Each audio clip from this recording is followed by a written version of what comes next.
Hi, I'm Tanya, and for a while, my story was like a fairy tale gone wrong. My mom passed away when I was a kid, and my dad remarried right away. A mean, nasty woman with 2 daughters several years older than me. Sound familiar? Yeah, my life pretty much became Cinderella. My stepmom, Penny, hated me, but loved her 2 daughters. She would spoil them rotten while treating me like dirt. She didn't care that they bullied me. She bullied me too, and my dad was at work so often that he didn't even seem to notice. My stepmom even started making me do housework. Horrible chores like scrubbing the toilets and taking out the trash, and she never made my stepsisters do anything. I was shocked by how a fairy tale written so many years ago could so accurately represent my life. Minus the part with the talking mice and the bluebirds coming to help me do chores. My best friend, Stephanie, tried to encourage me. She'd remind me that I only had to live at home until I was 18. Then I could go off to college and start a new life far away from my wicked stepmother and stepsisters. You have amazing grades, she said. You'll be able to go to any school you want. You could go somewhere across the country, across the world even.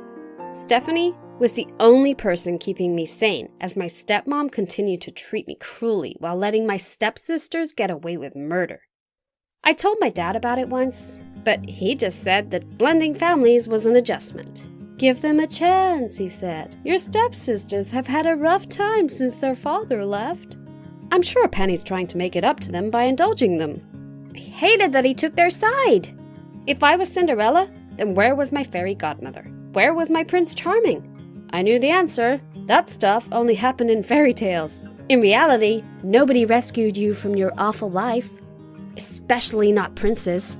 When guys asked me out, I told them I was too busy for a relationship. In reality, I was scared. How could I expect to have a good relationship when my home life was this bad? As high school wore on, I continued to get perfect grades. I did some volunteer work, which got me away from my house and bulked up my resume. Once it came to start applying for colleges, I thought I had a good shot at getting a scholarship. When I sent in my applications, I was so nervous I was shaking, but I was also excited. Soon, I'd be able to escape.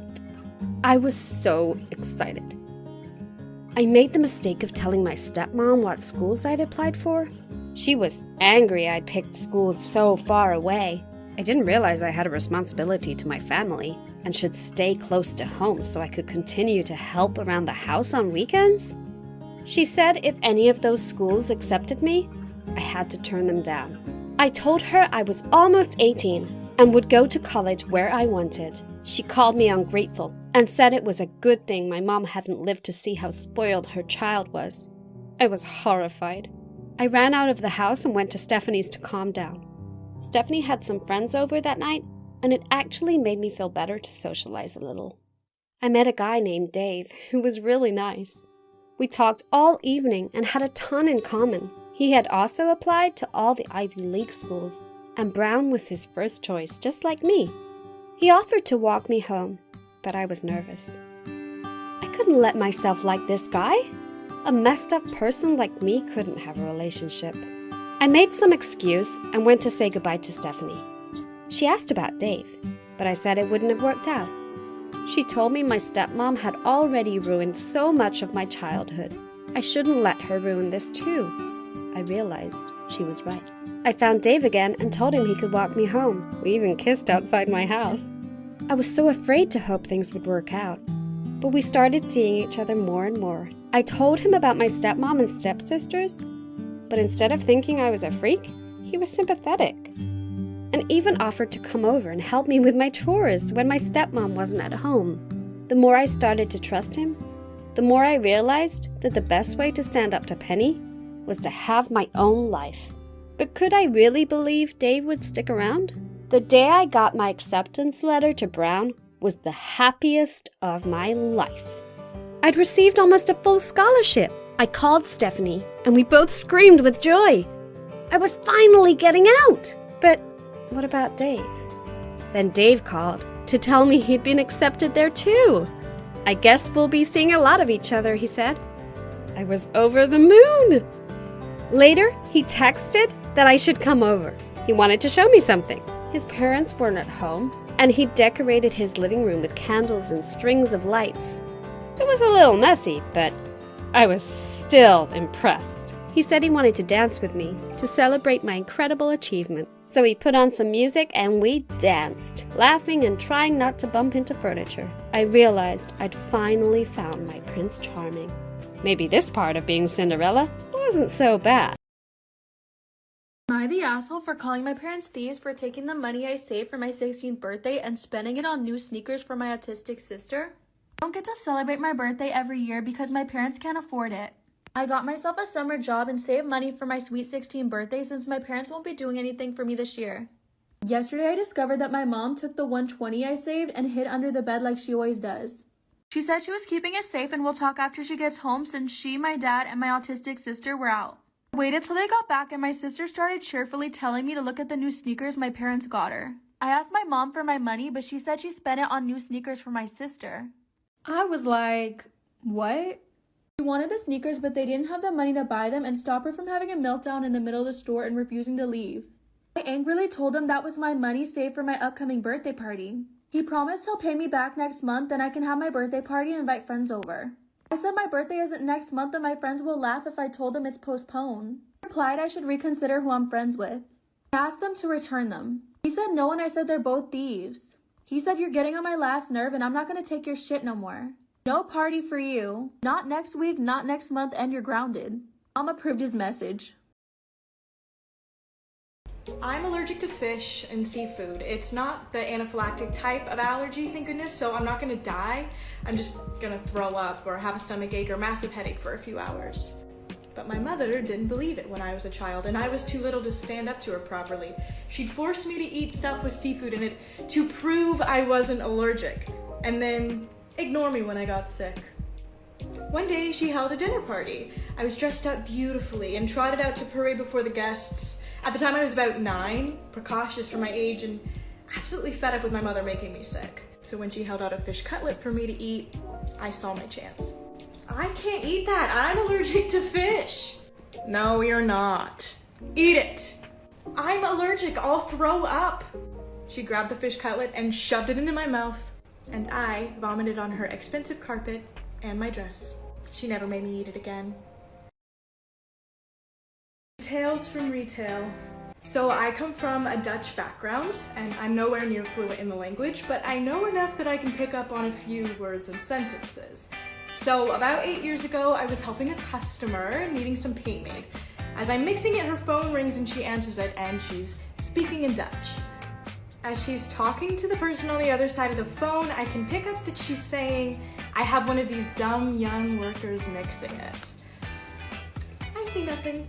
I decided to wait till the right moment as I mix her paint and she continues talking.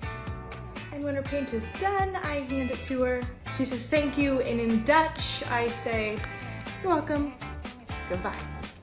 She froze with her mouth open. You speak Dutch? And since I didn't want to let on how little I knew, I just said, yeah. Today, I effed up by staying the night at my boyfriend's and taking a massive, burly ass poop that for the love of God won't go down the drain. Oh my God, bro. How big is that poop? To fill you in, I am a 5-foot college student with a reasonable digestion system that occasionally decides to F me over when I'm in the presence of company. That's very unfortunate. Quick backstory. I decided to live at my boyfriend's hostel where girls aren't allowed after 9 p.m. because I love him and want to spend time with him. Oh, it's like a regular Romeo and Juliet. They're not supposed to be together, but they're damn gonna try. We also have a truckload of assignments to be finished and submitted by the next day, and it's fun to have company while working. I am also on my period and my stomach has been acting up, but little did I know it was for some other reason. Yes, foreshadowing. Uh-oh. So I'm casually sitting and working, and suddenly nature calls. I rush into the bathroom, hoping to lose weight. Now I'm sitting there humming and expecting blood to flow when all of a sudden, boom, a massive burly ass crap just falls out of me. I'm gonna poop a little burly man. I think, oh well, now I can concentrate better on my work. As I get it from the pot, flush, I see a brown dash of color on the white commode from the side of my eye. And then it dawns on me that I've taken a crap that refuses to get flushed. I look for a bucket to fill water in and pour it into the pot, but there is no bucket because someone had stolen it. Why would you steal a bucket from a bathroom? Bro. Who steals a bucket from a bathroom? And like, what are you doing with that bucket too? That bucket's dirty. I decided to try again and wait for the water tank to refill and flush again. Yes, this poop is an integral part of my life now. It's still floating like it's a tube in the swimming pool of a rich person living in Hollywood. Wow. I try again. She is still there. It is close to midnight, and something evil is lurking in this pot. Now I'm panicking because I've flushed about 3 times, and it still refuses to go down. I decide to confess to my boyfriend, who is concerned since I started flushing 3+ times to get rid of it. He then laughs and gets up to check the situation out, at which point I decide to fight him because I'm embarrassed, since I generally don't take burly-ass dumps. And this just had to happen in the house of the man that I love. After a bit, we both try flushing down the piece of crap, but it was stubborn and doesn't go down. She's a stubborn one. She is a will stubborn not go one. down without a fight. At this point, we flushed well over 6 or 7 times, and I want to just hide in the corner and never show my face again because of the abomination that I've unleashed into this pot. I'm almost like imagining Pandora's box, but like Pandora's poop box. Pandora's poop. Pandora's just butthole. opened onto the world. Yeah. My boyfriend then suggests to fill up an empty dustbin with water and then pour it into the pot. Obviously, that works, and the piece of crap is now rested in peace and probably clogging a different pipe. It's been half an hour, and neither of us can stop laughing about how I, a 5-foot person, gave birth to one of the nastiest, burliest, and most aggressive dumps of all time. I was walking towards the lockers one day when I noticed the 3 most popular boys in school looking at me, like I was some kind of snack. It was the first time in 2 years they'd noticed me. Then, they were suddenly smiling at me. What's going on? I got so nervous, I crashed straight into an open locker door and my books fell to the floor. Wow, what an entry. Seriously? Her? The nerd? Well, she is cute, but are you sure she should be our new target? She looks too innocent. Heck yeah! I'm gonna make her fall in love with me and win the bet. Get your $10 million ready, losers. We'll see about that. Hi, my name is Athena, and let me tell you how these 3 annoying playboys pulled me into the most confusing situation ever. First though, please hit the like and subscribe button. After my class, I was walking down the stairs when I suddenly tripped, but someone caught me just in time. It was Andre, the guy who was literally dating half of the female population in our school. He was staring at my lips as he pulled me close. Your lips look lonely. Do they want to meet mine? Please, get off me. Whoa, easy there, baby girl. I'd rather kiss a trash can, by the way. Oh, wait. What's the difference? I smiled at seeing the shocked look on his face. Walking away, I almost tripped over a random calculator someone had left on the floor. I dropped my books, and before I could pick them up, someone was doing it for me. You should watch your step next time, princess. For a second, I was stunned to see Tanner, the guy with the biggest Instagram following. He was grinning at me, and boy, he looked like a prince. Would you mind taking a picture of me for my Insta? He pushed his phone and started posing like he was God's gift to women. I didn't know how to react, so I put his phone down on the floor and awkwardly walked away to find an empty classroom. As I walked in, I was surprised to see someone sleeping in there. I shook his shoulder to wake him up, only to gasp when I realized it was Lucas, the handsome sleepyhead. What are you doing here? This is my place. Oh, sorry. I didn't see your name on the door. I ignored his sarcasm and was about to head out before he spoke again. We can share this room, if you want. Suddenly, the teacher came in and thought we'd been making out in there or something. She kicked us out, and it was so embarrassing, even more than all the tripping over. I had to avoid these heartbreakers. They were called the triple threat for a reason, and I hated guys like them. After my classes were finished, I found the 3 of them outside waiting for someone. They all smiled at me. Uh-oh. Hey, baby girl. I think you're an engine, because my car won't start without you. Come on, princess. Let's get out of here. I'll give you a ride home. Lucas just gave me a nod and signaled for me to get in.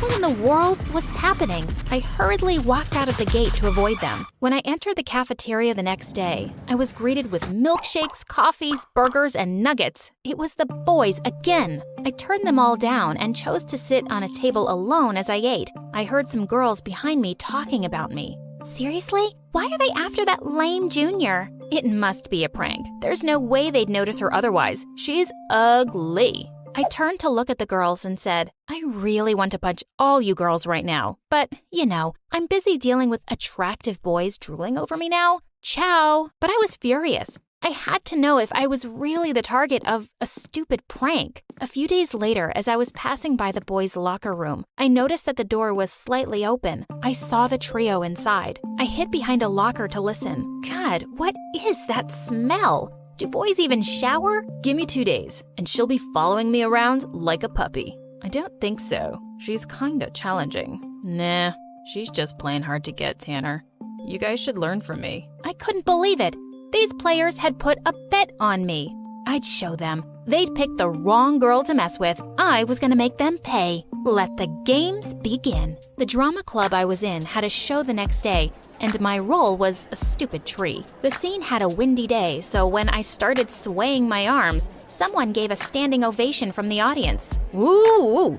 Best actress ever. That's my girl. What was he doing? After the show, he came over and gave me a bouquet of flowers and a gigantic teddy bear. Babe, you know what? There's something wrong with my phone. It doesn't have your number in it. He wouldn't leave until I put my number in his phone. The next day, while I was walking to school, I noticed a familiar sports car following me. Hop in, princess. It was Tanner. This time I got in. Let's see what his deal is. During the ride, I spilled my coffee over his squeaky clean dashboard on purpose. Oops, sorry, I'm just so clumsy. I was expecting him to get mad about it, but instead, he reached for some tissues and cleaned my hands with them. I found myself staring at him while my heart raced. No. It was all just an act. Get a grip, Athena. When we reached school, he helped me get out of the car. Right. Slow down.